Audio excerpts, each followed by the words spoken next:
Please welcome back to the stage, Suzanne Wilson Heckenberg. Thank you. So we've had an amazing start to today's program, and we have a terrific lineup ahead. Our next panel is called Get a Life, Work-Life Blend in a SCIF.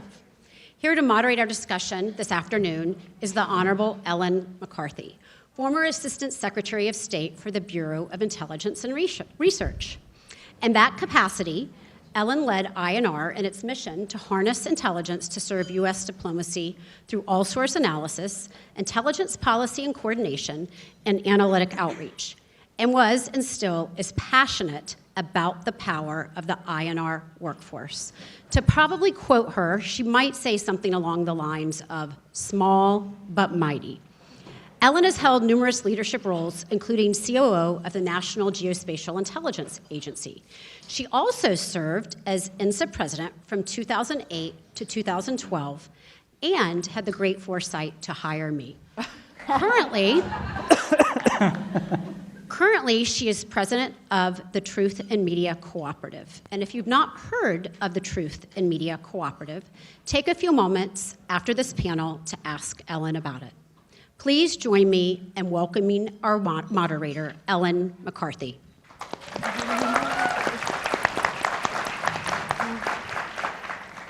Thank you, Insa. It's so good to be here, especially at this event. I want to thank the team. I want to thank Suzanne, but I really want to thank Emma McCaleb. Emma, where are you? She was outside. She's outside. So I'm going to she's working. I want to do a special shout out to Emma, who kept us all together, like mostly the INSA interns do. So thank you. There she is. Emma, are you looking for a job? Hire her. Emma's the best.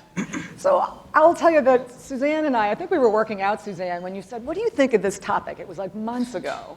And I thought, that is such an incredible topic. I mean, I love it. I don't think anyone's ever talked about this before. And then I'm reflecting on the topic and I'm realizing, oh my God, I'm old now. Because when I started in the intelligence community, there weren't even computers or desktops. There were no cell phones. Everybody worked in a SCIF. All of your data was classified. So, of course, I mean, your life just sort of revolved around that. And then over the course of my career, we went from having one desktop to everybody had a desktop, and we went from having no access to outside information to having access to outside information. But of course, each agency was different. Their policies were different. Cell phones, I remember getting my BlackBerry. I remember being able to walk into OSD with my BlackBerry, into a SCIF, as long as it was turned off and the battery was pulled out. Now you can't have your cell phone within 10 square miles of a SCIF. And so, I mean, it's just the policies and the procedures and the technology have changed so much over the course of my career. And I just seemed to adapt to it. I had kids, I raised my kids, I just sort of figured it out. But then Suzanne and I had another conversation where she said, and I was just opining to her about the fact that I'm dealing with elder care issues right now, and they're killing me. And if I was back in government, if I was back in the private sector working in a SCIF, I don't think I could do what I'm doing right now. I mean, I'm barely existing in the open world, much less now having to add that sort of hurdle to how do you manage your life. And so thank you, Suzanne, for this topic. I think it's incredibly timely. I am so excited to be sitting on the stage with my panelists today, and you should be excited too. And here's why. Literally a week ago, and I won't say who it was, but one of the people on this panel was like, okay, Ellen, where's the read ahead? I want to think about this. I want to be prepared. And pretty much everybody was in the same sheet of music with this person. They really are passionate about this subject. And so I can't tell you how happy I am to be sitting with you today. And sitting immediately to my right, and I've been given her bio, but I've known her forever. I mean, Ellen Ardrey is the Chief of Staff at DCSA. But I know Ellen. Ellen has worked at Naval Intelligence, Defense Intelligence Agency, National Geospatial Intelligence Agency, and now at DCSA. You've been around in all sorts of capacities, working in the mission side of the house and working in the support side, HR. So Ellen is really an incredible person to talk about how are all the agencies doing in this side of the room. Zachary, of course, is now at OUSDI, but I've got to tell you, I tracked him down. I've stalked him. I've read everything Zachary's ever written. I literally stalked him. He will tell you that's the truth. And what I like is Zachary, while he's gone back to government, he's a prolific writer. You'll see him in Foreign Affairs, War on the Rocks, very much an out-of-the-box thinker. And Zachary will not mince words, so I'm so happy you're here today, Zachary. Another not-so-shy flower sitting next to Zachary is Jannicke. Jannicke, you just left the private sector. You were at Lockheed, no, Northrop Grumman. Sorry, wrong aerospace company. Sorry. But you've worked in cross-government for over, I'm not going to say how many years it is, because it really doesn't matter. Yes. But I, of course, know and worked with Jannicke through the Amazing Women of the IC. Jannicke is one of the steering group members there, and she's just an incredible powerhouse. And again, Jannicke is not one who's going to mince any words. And then sitting at the end, and Maria, you and I don't go far back, but I have stalked you and looked you up, and I realize you have deep ties in the private sector. You have grown up in the private sector, and you're now on the board of directors at INSA, and you are it says you're a national security futurist, so I know we're going to get along. Former Defense Intelligence Officer, so you bring in that government, military, and private sector view. So I will tell you, thank you all for being here today. I'm going to start with an icebreaker question. It's a different icebreaker question for me, but I thought it was incredibly pertinent given the topic we're talking today. And so I'll start with you, Ellen. If you were allowed to keep only one electronic device, of all the electronic devices you might have on your person, at home, at work, but let's just narrow it down to a computer, desktop, laptop, or a cell phone, what would you keep? Oh, hands down, cell phone. And why is that? Because it's already attached to my palm for 18 hours a day. Because everything that I can do on a desktop or a laptop, I can do on a phone. I see that. It's great answer. Okay, Zachary. Well, first I should say, you mentioned I'm working at USDINS. I don't represent the office or the Department of Defense, and my opinions are only my own, although they should be my employers. I thought about this question. I think I would go with a laptop, because one thing I think would be really cool is to be able to have a classified laptop that I can take up from my desk in the SCIF and go work elsewhere within the SCIF and go sit in my favorite spot or whatnot, because you're kind of tied to one location when you're assigned a workstation. You need to come work at NGA. Well, that's cool. Because the phone and the computer, they're basically the same, so I would like to have a classified laptop. Okay, there you go. Good answer. Jannicke. I was going to say my Fitbit. Because I can do quite a bit. I can send messages, I can make phone calls, I can listen to music, and I can also track my health, which is important to me. Love that answer. Yeah. So All right, Fitbit. So we'll add Fitbit to the option list. Okay. And is my mic on? Okay, great. I would say the phone. I'm kind of in the middle place. I have kids, and I also have aging parents. And I work in a SCIF 24, all the time. We don't have the ability to work remotely. So it's an experience I constantly have. I don't even get out of the SCIF to check the phone very frequently. So when I do get out there, there's 30 or 40 text messages, mostly important ones that I haven't been able to get throughout the day. So not having a phone is a real problem. I'm seeing a lot of heads nodding right now, so I get that. Okay, but that's actually the perfect segue to now our panel. And I'm going to just throw out a question to everyone. And Maria, we'll start with you, since we started with Ellen last time, just to be fair. So for the panel, what are the challenges of striking a healthy work-life balance in a SCIF? And I think you started going there, Maria.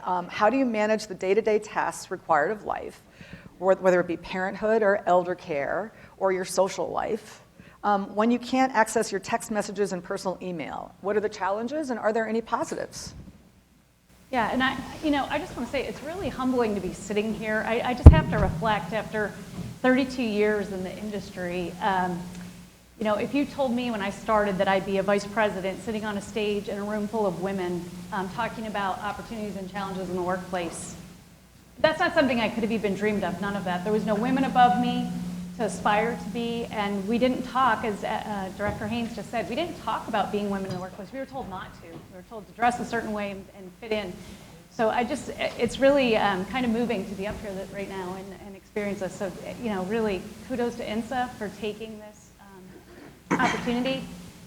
And, I just want to say we have work to do, but we've come a really long way. So I think it's just so important to reflect on where we are at this moment. It's been an incredible day so far. I think to your point, it's difficult to find ways to balance. It's hard to explain to people. I don't have a phone. School can't figure it out. My husband can't figure it out. I don't, he's lived with me for 25 years. And I'm like, I can't get text messages. He also used to work at a SCIF, so you would really think he would get it. So I think it's really hard. It's hard to constantly be communicating to people they don't believe or understand, because it's not the world that everybody else lives in. But, there's also opportunity there as well. So I think, it's just finding that way through it, trying to find ways to be able to access your phone when you can and try to communicate when you can. Trying to get people to email you instead, because you can get an email, so that's a little bit easier. I think those are some of the ways that I've been able to maneuver it. It's a real challenge. Yeah. Thanks. How about you, Janaki? So I became very good at redundancy. Giving people a variety of ways of contacting me, always kind of checking and having people that I trust that I know would have my back. So like my husband would always know, he would call my friend Leticia if he couldn't find me, because she would be able to same time people and find out where I was back in the day, where I was in the building. Or when you got stuck at work, having that backup system. You really need to have plan A, B, C, and D. I would say a benefit was that my mom couldn't call me, or so I told her. But yeah, I think, I'm starting to echo. I think there is, I would also say, how I got to know Director Haynes was when she was the Deputy National Security Advisor, and I got to have a government-issued BlackBerry that I would walk around and I could stay in SCIFs with, and she liked to call that a lot. But it also made me realize, why can't we make this a little bit more open and more available, so that people can, because a lot of what I had to do wasn't classified. It was knowing who the person to call was, and be like, hey, get in the SCIF and send it. Or give me 2 words. We've already talked about this, but 2 words that I know. I think one of my favorite stories is I approved the elimination of a bad guy from sitting outside Taekwondo. So I'm literally sitting in the hallway watching my kid, doing his little exercises, and all they sent me a note and they said all these things are okay, and I said okay, go, and I was like, I'm looking around like, he was a very bad guy. So, but yeah, that like if we can do that, there are ways that we can do this. And I worked in counterintelligence for many years, so I don't believe a lot of the hype. So I so agree with you. So you're talking about implementing some training and some standards and helping people understand how they can exist outside of SCIF. Yeah. That's great. Zachary. First I would just like to reiterate everything she said. The DISA has a lot of amazing, we have defense mobile classified capabilities that senior leaders and NSC staff are equipped with. I would like to see that promulgated much more widely across the trusted workforce, because it is a trusted workforce.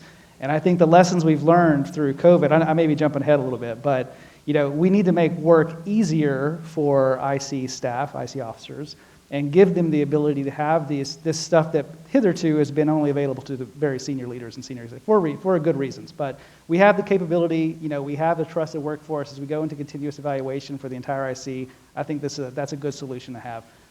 As far for managing the work-life balance, I also want to reiterate, the phone thing is a big deal. Like, I email people all the time because I'm like, I don't have my phone often during the day, even though theoretically I could walk outside and get it. It's just a pain in the butt. Right.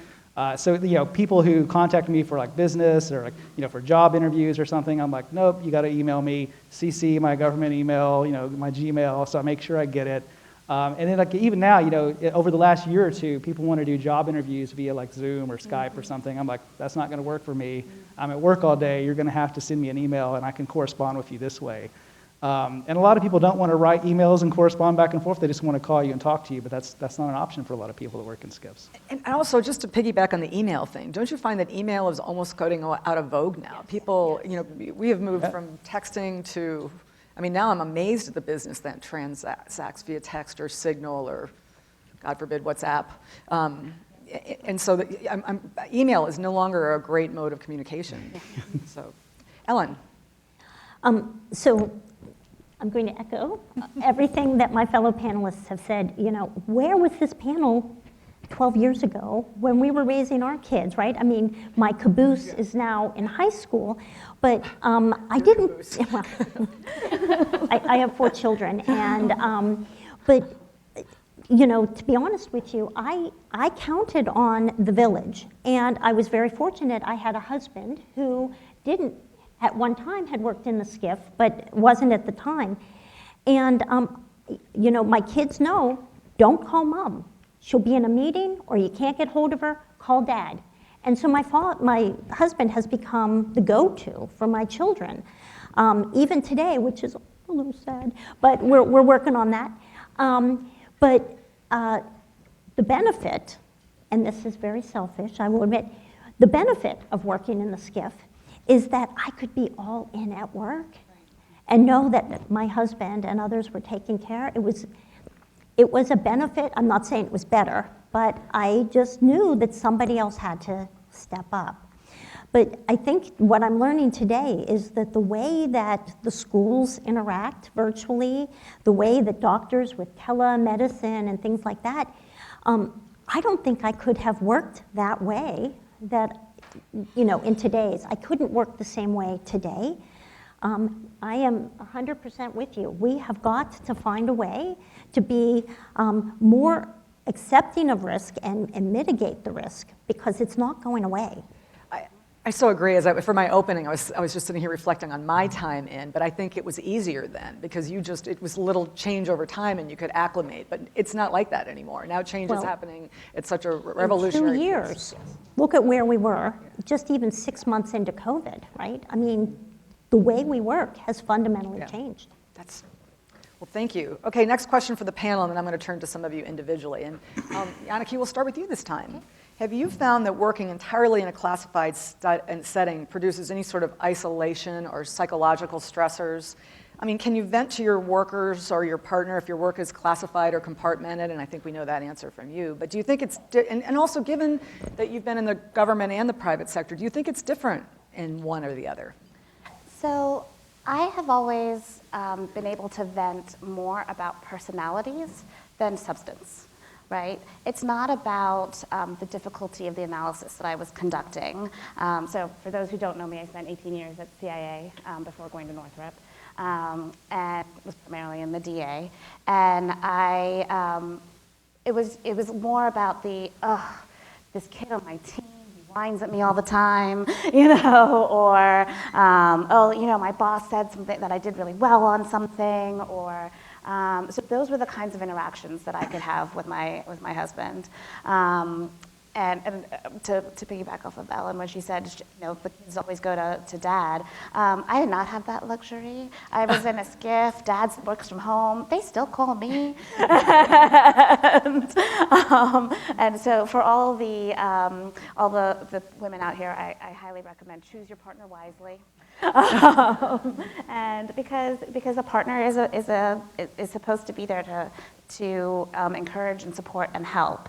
And I love my husband dearly, not the best partner for a good go-getter career, but we've made it work. And part of the reason why I've decided to take a break for a little bit, so my title is consultant now because he's run into some health issues, and being in that wedge of aging parents, young kids, and all the life, that was it was too hard. It was way too hard to do it from a SCIF. And even in the private sector, I was working in a SCIF, and I had a little bit more flexibility. I really loved that I didn't have to be in a SCIF all the time, that my cell phone was outside the SCIF door and not half a mile away for any of you who've worked at NHB. It's a hoof to your car, but it is, I think it's been also good to know when I have had bosses that really can support and understand, like, hey, you need to be able to take time. I remember once when I was on the PDB staff, I'd have to tell a mother, you know, you can't leave to go pick up your kid and come back because the DNI might come back with comments at any moment. And I'm sitting there being like, I can't believe I'm saying this to you right now. We need to change our mentality throughout government. I agree. Maria? Yeah, I think that, you know, my husband works from home full time, so I see the opposite side, which is he never gets to leave work. So there's this happy balance I think you have to find. I personally like the skiff life. I've lived it most of my career, so it's kind of what I'm used to at some level. I love what we get to do, so I think it's worth it.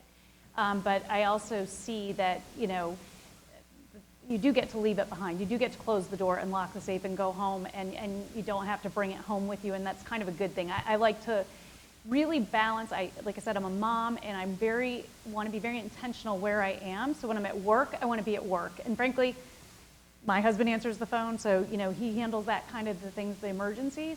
And then when I get home, I want to be home, and I want to be 100% home. And there's a parking lot at the bottom of our neighborhood that I'll sit in. That church probably thinks I go there. You know, a lot of times I will finish my phone calls on the way home, make sure the phone is turned off before I head up the hill into the house, because when I get home, I don't want to be still working or taking a call.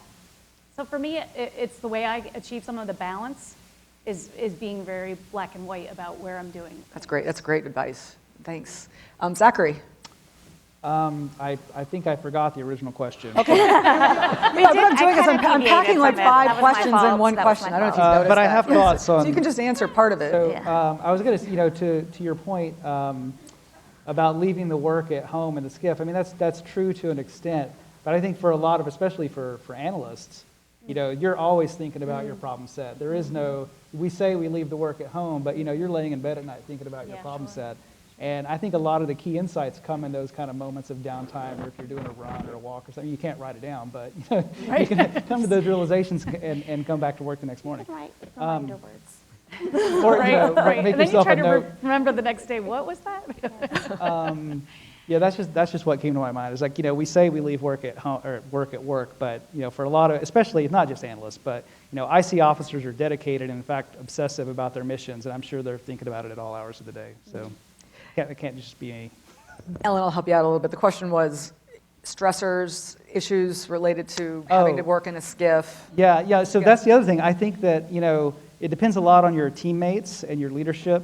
But I think a lot of I tend to gravitate towards my work team, and those become my close friends. That's basically your family, because you're spending so much time with them, and you can only talk to these people about what it is that you're working on. Even if you happen to, which you know I did, I tend to date people that work in the community. Like I met my ex-wife at the agency we work for, but even those, you know, she worked on a different team, wasn't read into the same things I was read into, so you can't really carry those conversations on. So your work team kind of becomes your family away from your family, and I think that's a good thing, but I guess it can also be a bad thing. But I tend to think that a lot of IC officers, that's why we sign up for the mission. Like that's what we care about and are passionate about. That's great. How about you, Ellen? So I'm not sure that I can add a whole lot, except that, you know, my frustrations and the things that I need to unload, you know, at home are kind of ubiquitous, right? They're not unique to intelligence. It's personalities, it's unrealistic deadlines, it's, you know, how am I going to get it all done? And that you can say, you know, outside. Right. So I don't know that there's anything unique. Okay. Well, then I'm going to ask you a question that is unique. Oh, okay. So you've worked everywhere. I mean, you've worked in at least 4 agencies. Can't keep a job, yeah. I'm with you. So from your experience, to what extent has skiff life, skiff culture, skiff policies changed or are different from agency to agency? Like, for example, some agencies have entire campuses where you're not allowed to use a cell phone. Jannicke, you talk about, you know, walking a half a mile away. I mean, and so can you highlight some of the differences? And is there any best practice? Have you seen one where you think they're particularly advanced, and then maybe some folks out here can take some notes and share that with their... Yeah. Well, I'll reflect on my experience at NGA, and I see you've seated the audience with fact checkers, so you can keep me honest. But I think NGA in particular has been really progressive in this area.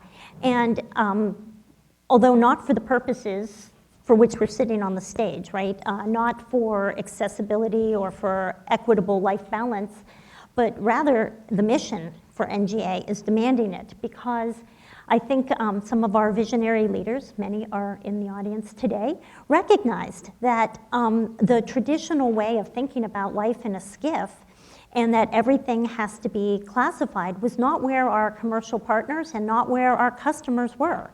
And so how could you begin to think about how you do your work differently? A great example of that is the NGA St. Louis campus, right? Our new headquarters we're going to move into in 2025. This is where I put in a plug. See me afterwards for a job application. But they have built this building with the idea this isn't about today's mission, right? This is about 50 years, 60 years, 70 years in the future, and it's too expensive to retrofit a building. So how do you think about how the world is going to be different and how people will work is differently?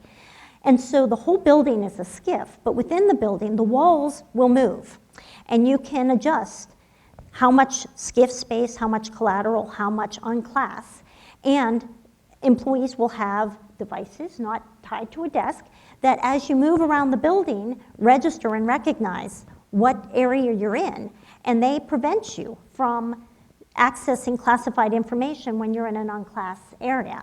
And this is 2 years out, right? I mean, this is not far.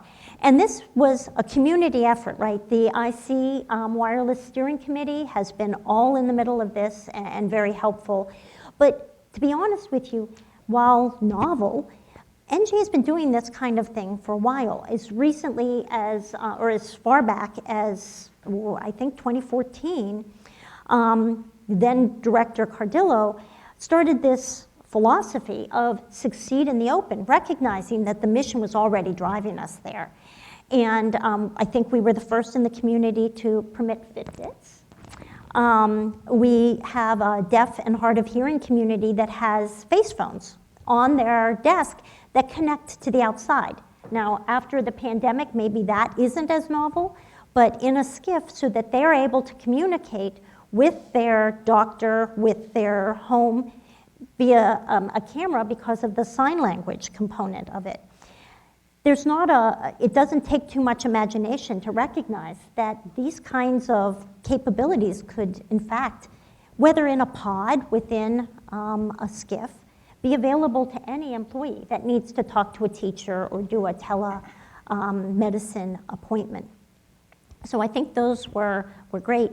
One of the things that, I may jump ahead a little bit, but one of the things that I think would be phenomenal would be some of the initiatives that have been talked about, but maybe just were a little ahead of their time.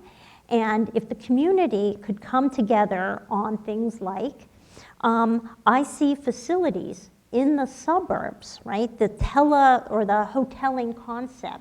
If we could find a common IT baseline and get agreement on that, employees who don't have the luxury of teleworking at least don't have to sit on I-66, right? Or I-95 or the Baltimore-Washington Parkway for hours of their day, but can go to a space, work where they must work in the classified, and then where they don't need to be classified, have some more work-life balance. You So know, I Director Clapper would love to hear that because he tried to do it and no one would do it. Well, I just think that toothpaste is out of the tube, right? This is the time to seize that. Yeah, I mean, it's Fish Long saying, hello, yeah, right? But he would love to hear that because he created that and then nobody took advantage of it. Right. And if I could add, I mean, I think this is a point where industry and government needs to come together. Yes. We're all trying to solve this problem individually, and we could just all get together and find the right answers. Instead of us each beating our head against the wall and some things getting through and some things not getting through, tell us what we can have, tell us what we can't have. Let's work together and focus. I think we could move faster together than we are. You're just answering your question. You know that, right? But we're going to so have right. to I think do it's it. really- You're next. We're going to ask you about that. So. But we're going to have to do it anyhow. I mean, I talked about the deaf and hard of hearing, but from an accessibility, medical devices today are Wi-Fi enabled. Yes. You can't ask somebody to take their pacemaker out and leave it in a lockbox, right? I mean, It would be awkward. we're already wrestling with this, and Right, again, right. it's just an opposite side of the same coin on the application of these mitigation and getting people comfortable. That's awesome. So you're on, Maria, because I'll Okay. say that, Yeah. can you tell me a little bit about sort of what Lockheed is doing? So I'll also tell you that having been in the private sector a couple times, I feel like it's almost harder in the private sector because the companies are so worried about losing their ability to work in that space that I really felt that I was much more under a microscope when I was in the private sector than I ever did in government. And so I would love to hear more about sort of what, I agree we need to work with the private sector. What is Lockheed doing? What are some ideas you might have? Yeah, so we started even before the pandemic. I was a mom who got exceptional flexibility when I was a young mom because I was going to quit. And my boss said, we'll figure out how we could keep you. And I'm here today because I had flexibility 20 years ago that was not given to others. So it's something I'm constantly trying to pay forward. And we were looking at how could we create more flexibility, particularly for the SCIF, because I knew how hard it was. And so as I got into a role where I could start to affect some of these things, we were looking at that. Director Haynes also talked about this data that we have, that women are entering the workforce in relatively equal numbers, but there's a period where we lose the women, we have trouble retaining them. You could hypothesize that that's during those childbearing years, that 5 to 10 year period where women feel like it's a binary choice. Either I'm going to work or I'm going to be a mom. I'm not sure I can do both. I'm not sure I can juggle it all, or that my job will give me the flexibility. And the SCIF certainly adds extra challenge to that. So we rolled out, we did a pilot. We wanted to roll out a flexibility pilot. It was primarily filled with women in the beginning. 6 weeks later, this pilot, we hit the shutdown, right? It was without foresight of a pandemic. We just were doing this because we thought it was the right thing to do for diversity and inclusion. That became our operation. And immediately then, we created haves and have-nots, right? I had people that were able to go home and people that couldn't go home and couldn't have the flexibility that we were offering others. So, we immediately had this challenge. So we created what we called SCIF Life. And it was a real focus. And I personally, I had moved during the pandemic. And to your point, I had a doctor's appointment. It was raining outside. I had to stand in the lobby of my building with my phone doing a teledoc appointment. I was like, I'm done. This is not how we're going to have this be for our people. Like I was experiencing the challenges too. So we created this thing we called SCIF Life.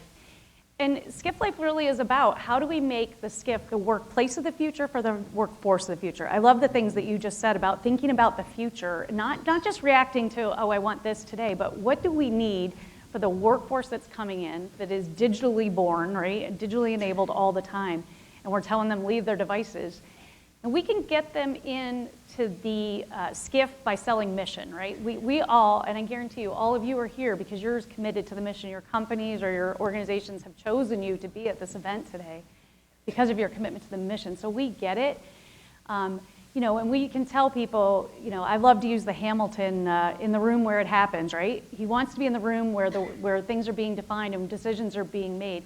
If you're watching the news of what's happening in the world or what, our pacing threat of China, what's coming, right? You want to be in the room where things are happening, and that's the SCIF. That's where you want to be. This can't be done from a kitchen table, so we can attract you to be in. But when we get you there, as we like to say, the SCIF has to be worth the commute, right? Why should I get dressed and drive in and sit inside the building? There's got to be more to it. The mission is how I'll get you there, but how I keep you there, whether I'm on the government side or the industry side, is by how we experience that SCIF. So things that we're looking at, we're putting in virtual windows. I live in Denver now. It can snow 8 inches in Denver in like an hour and a half. It's phenomenal. But if you're in the SCIF, some of us were commenting, it's so nice to be in a room with windows today, right? If you're in a SCIF, you can come in and it's sunny and leave and your car is under snow. So we put in these virtual windows where people can see what's happening outside. And as soon as we did that, they said, could you point them to where the food trucks are so we can know when they're arriving, When right? the line is Which is shortest. great, Yeah. which is great. Yes, we can do whatever makes you happy and come to the SCIF, right? But these are a big deal. We've created gathering areas where we have unclassified outdoor areas for seating with Wi-Fi so that people that are, we used to have people, and everybody knows this that works in a SCIF, going to their car to eat lunch or make a phone call. So we said, how do we let them do that inside? So we've put, phone booths, glass phone booths, we call them privacy pods in the lobbies. You can go in there now and do a doctor's appointment, and everybody doesn't have to know what's happening, or talk to a teacher, which is happening a lot more now for those of us with kids. Especially during the pandemic. So these pods are getting a lot of use. And outdoor seating areas we're creating, and people are going outside and enjoying that and then coming back inside so they feel like they get a break. These are all really not significant things, it would seem like, but they're really significant to our people. Just two other things I'd mention. We're putting, get ready, free coffee and tea. And my commercial friends are like, we've been doing that forever. I'm like, well, we've never done it. 32 years, I've never had a free coffee at work. So our people feel like this is a really big deal. They feel like it's a little thank you every day that we have put out, that we maintain, and we're looking now at doing some other things like that. Food is an incredibly positive motivator for people, and important. We get a lot of feedback on that from our surveys. And the other thing I would mention is, we've done adopt-a-plant activities where we brought in, we purchased plants from a veteran-owned nursery, brought it in. There's a lot of health benefits, mental and physical health benefits to having plants around. You may not think of that, but in a SCIF, we can bring succulents in, and they do pretty well. And so we had these opportunities for people to come, you'll take the plant in and take care of it in your area. So we have plants around where we've never had plants before, and it can be kind of stark in a SCIF often, so it just softens the environment. So these are the current things that we're working on, and next we really need to start looking at things like Wi-Fi and how can we get some of that data that's on your phone into your desk somehow? Is there a way to transfer your text? And Fitbits are a big thing. People want to get their 10,000 steps in, and they can't get them when they're in the building for some reason. And so we're looking at all those things as other kind of, how do we make it more comfortable and accessible when you're in the SCIF? Thanks, those are awesome. I want to apply for a job there. I would like to add, there are technologies that do what you were suggesting. We need to just talk. need to, in 2016, I looked at a technology that would basically cast your laptop, or not your laptop, I'm sorry, your cell phone onto your unclass at your desk, and you could access all your apps. It had some legal and some cybersecurity, but the technology is there. I think with enough push and impetus, you can feel connected at your desk as though you had your cell phone in your hand, and you could choose which apps to allow to be enabled or not. It just takes a little push and a little partnership and a momentum. Yeah, that would be amazing. Yeah, that would I think that would be game-changing. To your point, Ellen, about how private industry can be even more strict than government, I think a lot of it is because of rules that government has implemented, and I think that we often use security as a stick. Right? We use it as a way of saying, and holding power, right? So when I was at Northrop, we were trying to get one of our customers to just put more drops in to an empty warehouse so that we could provide them with the services that they required. And they said, no, absolutely not. We can't do that for you. Why? Like, we already have connectivity in the building. You just put a little cable, we'll pay for it. Right. But absolutely not. I mean, don't you think on some level the trusted workforce ends sometimes in the private sector? Yes, and there's a major trust issue. We often put company-wide or government-wide restrictions because of something that could happen, right? So like when I was at Northrop, I didn't have access to my Gmail on my unclassified computer, and whereas I had that at the CIA. That seems really counterintuitive to me, Right. But I think also, especially today, where we're seeing so much more commercialization of intelligence, one of the things that I found so fascinating, I somehow got involved with, after we left Afghanistan, helping some of the people that were stuck there get out. And within a couple hours, I had geocords, I had Humint, I had the ability to route a family through the streets of Kabul to the airport, and I had to do that all from my cell phone. So if you're telling me that I have to do all my work out of a skiff, I don't believe you. I think there's a lot of analysis and a work that can be done on the outside. Yeah, you know. You know that there's a lot of us that agree with you on that, right? Up on the stage. I'm going to go there in a minute. But, but actually, now that you're on a roll, so how is this impacting our ability to attract talent? Like, I think my question to you was part of this a reason you left, and we know you've already answered that question. Right. Yes. I mean, but is it impacting our ability to attract and maybe even retain? Yes. I can't tell you. I can't tell you how many calls I get every single week from people in the intelligence community that are looking to go to private companies, because private companies are now offering intelligence jobs, and they want the best trained intelligence people in the entire world, people who've been in government. And they're paying more, they're offering the work-life balance in the sense of, one of the things that I would say when I went to Northrop was, it's fantastic. I can do half my work from home and only go into the skiff for 4 hours in a day. And there are 4 hours in a day where I can shut off from my family. The kids are in school, or I could change my doctor's appointments or whatever it was to allow for that. Now, I had to be available for meetings and things like that, but you can certainly make that work. But it's when you're saying, okay, you must be in skiff for 9.5 hours every single day. That's really hard, especially for those of us that are in that sandwich generation, or for people now that they've been home during the pandemic and realize, hey, being home, I can get stuff accomplished. Right. I can actually have some things in my life. Did you know this, Janneke? I just learned this from Amelia. Where's Amelia? Right here. All right, I just learned that before COVID, there was a policy on teleworking where if you had an 11-year-old or younger, you were not allowed to telework. A nice policy. Yes, I was told that policy when I asked. Before COVID, there was a policy on the books. Now, whether agencies implement it or not is another story. Right. But if you had an 11-year-old or younger, you had to take leave. Yeah. You could not telework. I think that's a good thing with COVID. There's a positive to that. Yeah. So. And we put up with a lot, but there's a lot that we have put up with just because of history, and we're changing, and we need to be evolving.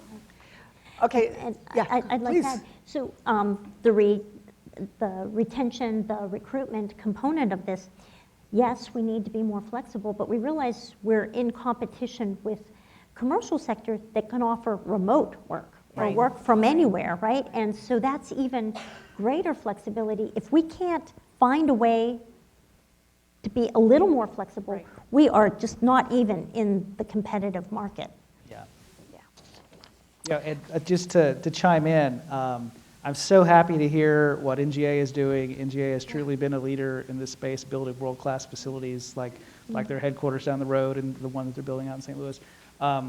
I think that's, we sell recruits on mission, but then, you go through the hiring process, you go through a year to get your clearance or whatever, and then you show up at a place and it's a building that was built in the 50s, and you have IT from the 1990s, and it's just really soul-crushing. Right. So, we have a world-class intelligence community with world-class people. We need world-class facilities to make their lives enjoyable, their work lives enjoyable, because these are precious resources we have to hold on to. So I'm very happy to see that. I'm very happy what you said about the skiff work.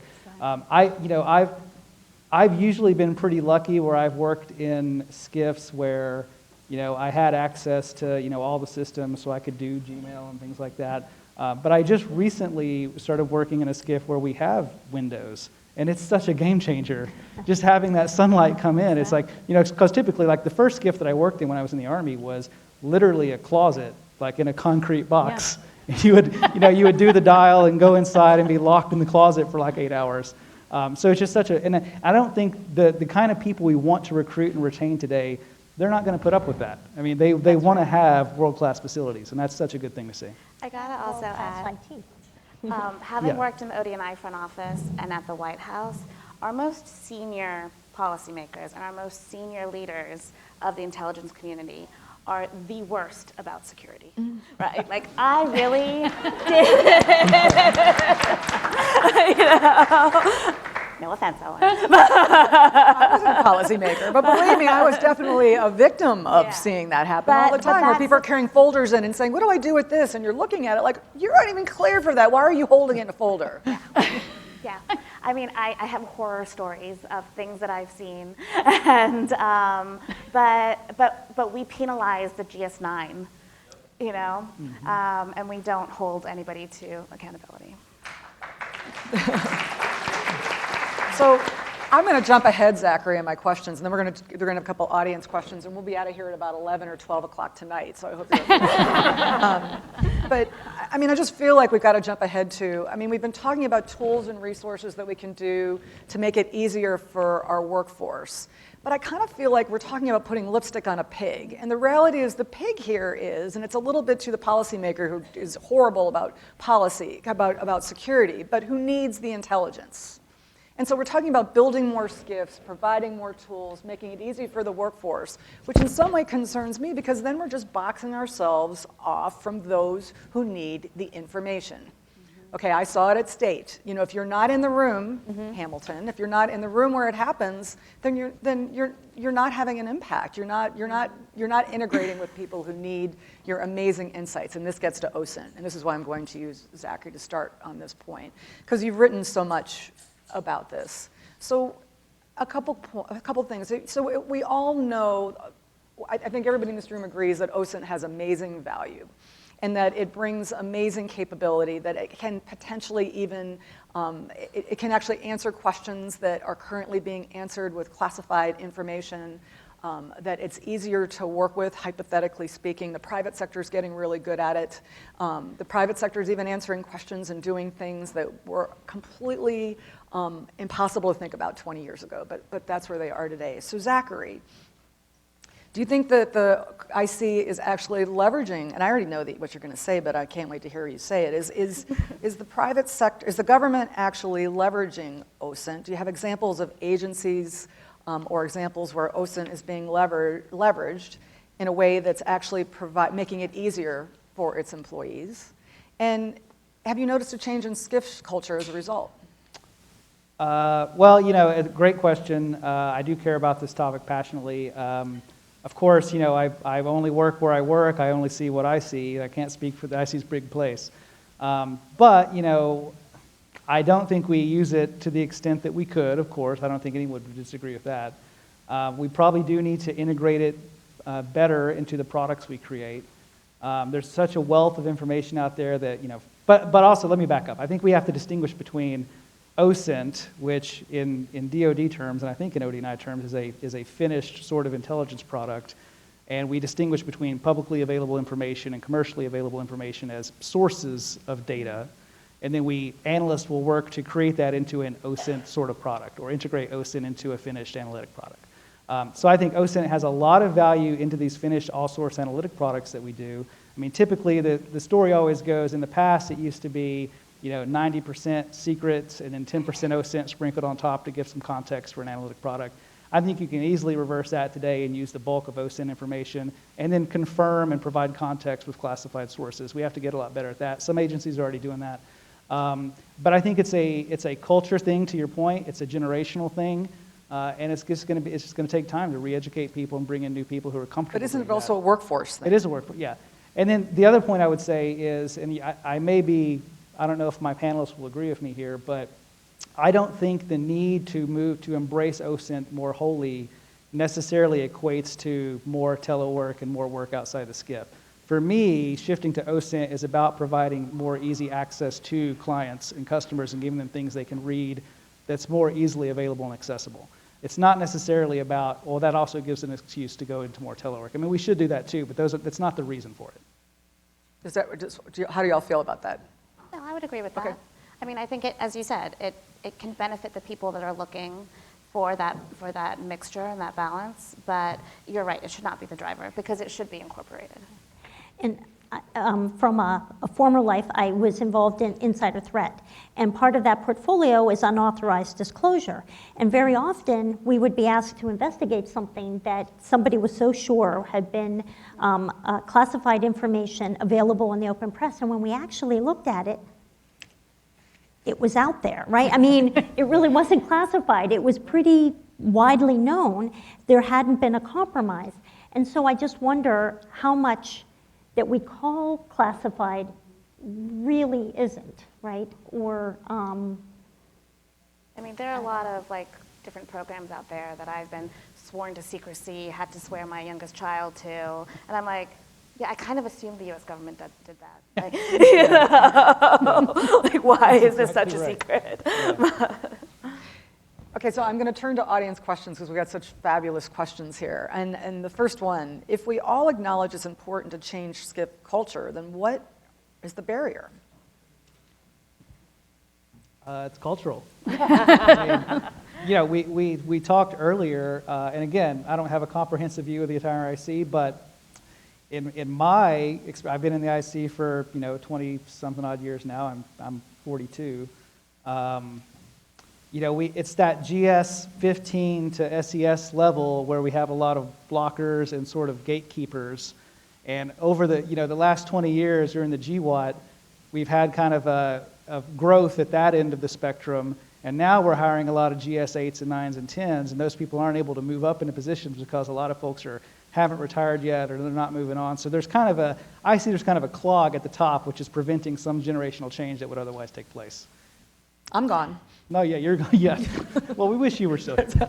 That's not why I went there, but I can see that. Any other, is it just culture? Is it? I just think it's a commitment, right? Get a few zealots, right? I mean, people, zealot is the wrong word. Some, true believers that understand that we can't go back. We're going to have to think about this differently, that join forces, whether it's the government, private sector, or just even within the government. Just get some senior leaders that are going to stand up and demand that. So, Ellen, do you think, so with the pandemic, there was so much positive movement that came as a result of this in terms of tools and capabilities and flexibilities that were provided. Do you see any stepping back right now? I don't think we can. But are we? Does anybody else see? Does anybody else see? I do see, as we're starting to come back, there are some senior leaders who believe you have to put eyes on an individual every day because I can't trust you to work, and that's a culture. But how do you change culture, right? You change culture because you change your behaviors, and demand behaviors change, right? And so You change culture by rewarding the behaviors that you want to implement, right? So I think having the private sector and showing things that are working and being able to try and push that and then find people, reward those people that are bringing it in. I think that's certainly a way to help reward that culture. And I think it starts from the top, right? It's going to be the leaders of the IC that say, I want to bring this in. I'm willing to invest time, money, resources to be able to do that. That's great. I'd say we have it both ways. Internally, because I'm fairly new, a year in this role that I'm in right now, where I'm really hitting the wall on the skip things, which is why we created this. When I go to my team and say, let's do this, they say, oh, we've been told we can't do that. And I'll say, well, when? Well, 12 years ago when we asked, I'm like, yeah, but 1,000 things have changed since then. Let's ask again. Well, we only want to ask 2 questions because we don't want to ask too many times. I'm like, come on, right? So, some of it's we've been trained as an industry that we'll tell you what security you can have. We'll let you know when you can have something else. And it's a little bit of Mother May I. So yeah. I'm trying to reframe that and say, well, let's ask again. But I have our government customer is very supportive of us trying to get things, so but it's the security part is where it really is slow and hard. And we've got to, if we want this workforce that's coming in, some of them live in my house, the 20-year-olds that live in my house, let me tell you something, they're coming into the workforce now, and if we want them and we want to retain them and we want them doing artificial intelligence and machine learning and high-end kinds of things, which we do want them doing, by the way, we're going to have the tools. And so we've got to push now to get everything in that we can, because we will miss the opportunity. And that's I mean, don't even get me started on my soapbox about AI and ML and the intelligence community and the security that hinders that. But I think part of it is that a lot of the security decisions that are being made are unaware of some of the technologies Right, that advancements, are out there that exactly. can help. So one of the reasons I left CIA to go to Northrop Grumman was because when I was in counterintelligence, I would see all these technologies that other countries were using, Right. and I was like, how come we don't do that? And I'd be like, oh, well, we have it in our defense industry, but can't they didn't know who to hit in the IC to really implement and bring it in. And so for me, rather than trying to pull from the outside when I didn't even know what the art of the possible was out there, I went to industry and said, okay, let me help you push it. And I think if we can make that more of a culture where we can have public-private partnership in an actual way, where people who understand how government works can come pull stuff in. And quite frankly, you know, I'm an engineer by training. When I went to Northrop, I was like, please don't call me an engineer. They're going to think I know things. Because you get out of practice, you know, when you're not actually using and learning about the new technologies that are out there. So I think that public-private partnership can go a long way for improving how we make a career out of intelligence, to quote Gina. You know, and also, Marie, I'm just sitting here thinking about the private sector and the challenges, because the private sector doesn't have Congress, you know. So I remember once upon a Oh, time you we were wanted trying that? to create a pay-for-performance system in the intelligence community, and every time something was done that didn't look right, it was a letter to your congressman, and then you had Congress coming in and telling you why you couldn't do pay for performance. So you don't have that in the private sector. So you can implement new policies and new capabilities and new things that the government just can't do without working the entire governance structure in the United States government. So, do you think the restrictions of a SCIF deter women with talent and new perspectives from the IC? Okay, I'm just going to say yes. Okay. And the pandemic shone a very large light on it. When I saw so many female managers feel like they had to step down because they couldn't be there for their people, because they couldn't be helping their kindergartner with online school and take care of things in the SCIF. And that, I mean, that's an extreme case, but I think people also then started to realize, hey, I kind of want to be a part of my kid's life a little bit more, and that's difficult. Now, to be fair, there's a lot of different types of parents that are out there. I remember talking to the daughter of a very senior person at the CIA when I was first pregnant, and I was like, well, you know, your parents are both SES, they're leading offices, like, how was your childhood? And she goes, a lot of nannies. And you know, that's perfectly fine and great for a lot of families. You have to decide who you are, but I think we lose a lot of talent for those people that would like to be more involved, but just can't get the time or the ability. For that poor mom that I had to say, no, you can't go pick up your kid from daycare, sorry. You have to wait for the DNI's phone call that could come anytime between 6 and 10. And we do talk a lot about women, right? And that's a perspective that I can bring because I'm a woman, right? But we have to recognize this is both genders, That's right? You have men who are single parents. You have men who are dealing with aging parents. You have, it goes across the board. Women tend to be a little more, they I think, have gotten a little more visibility into the issue, right, of work life and tends to fall on them. But this is not a female-only issue. That's fair. Okay, I've got one more question. I think I have time for one more. Okay, this is an interesting question. So what is the best way for a person to share their life needs at work? I mean, what should you expect to get from your leadership? How do you approach your supervisor and say, I have these needs? And what should you expect? I love that you said I have to quit because I'm having kids, and your boss said, I'm going to find a way to keep you. Yep. And she was a single mom, and I can pretty much say if she had been someone different than who she was, that probably would have been good, you know, go home and you do that. That'll be great for you. Like, I probably would have that would have been it. And she wouldn't accept that answer. And I remember going home to my husband, like, what do I do? And he's like, well, I guess you better, like I actually thought I had to keep working because she wanted me to. And I thought, well, I'll give it a try and see how it works. And what I tell women who come talk to me now, like they say, how did you get to be part-time? Because no one was part-time then. My check was almost a handwritten check that I would get. They had to process stuff. I mean, it wasn't something that was even in the system at the time, But what I tell them now is go to your boss and say, this is what I need. I would like to do this job, but I have to pick my child up, and I won't be in until 9 o'clock every morning, so don't have meetings before I come in, but I'll stay until 6, or this is what I'm willing to do, or I'll dial in if it can be unclassified. And if you just give them the parameters, they will do it for you, but women don't ask. We don't ask because we're afraid they're gonna say no, or they're gonna, I don't know why. We just don't speak up for ourselves. So I encourage people, I say, ask to be part-time, But my organization always knows too that I'm at the top watching, and I'm gonna come and say, why couldn't that person be part-time? Why didn't, Yeah. So they, some of it has to start at the top. It has to be the organization that's all in on this. You need to have managers that are willing to take a chance. Yep. And that are willing to fight for you. I remember going to a manager once and asking if I could be in a senior role part-time, 32 hours a week, but I came in with a partner and said, we're gonna both do this, we're both gonna share, like you have 2 deputies in places, you have 2 EAs in places, you have a lot of work share thing. What do you think about that? And he was generally who I thought was a progressive manager, and he goes, that's a phenomenal idea. I mean, for my issue, that's really not gonna work, but it's a phenomenal idea for somebody else, right?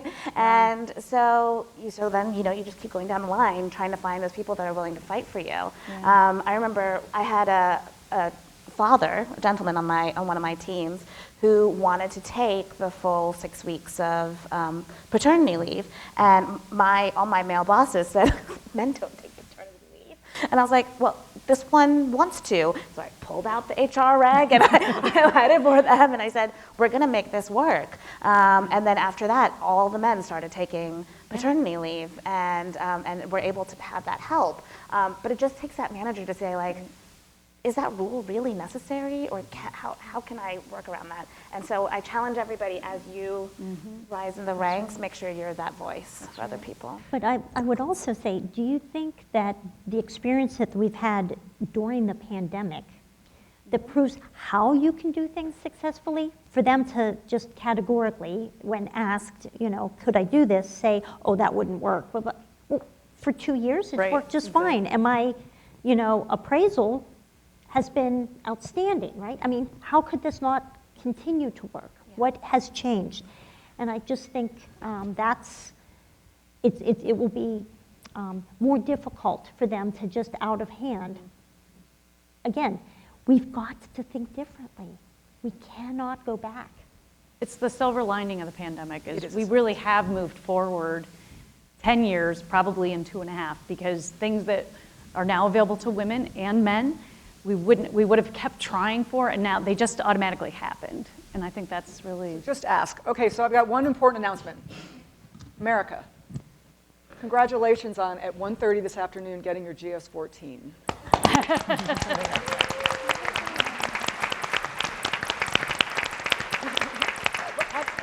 OUSD-INS was very smart in recognizing you, so thank you. And thank you to my colleagues here, and thank you, INSA, for this amazing opportunity. Thank you.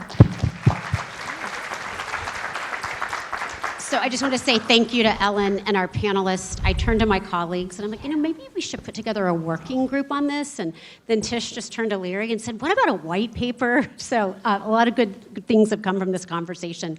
I would encourage everybody to check out the visual storytelling around the room. If you had to step out for a call or something, please take a moment and check them out, and you might catch up on something you missed.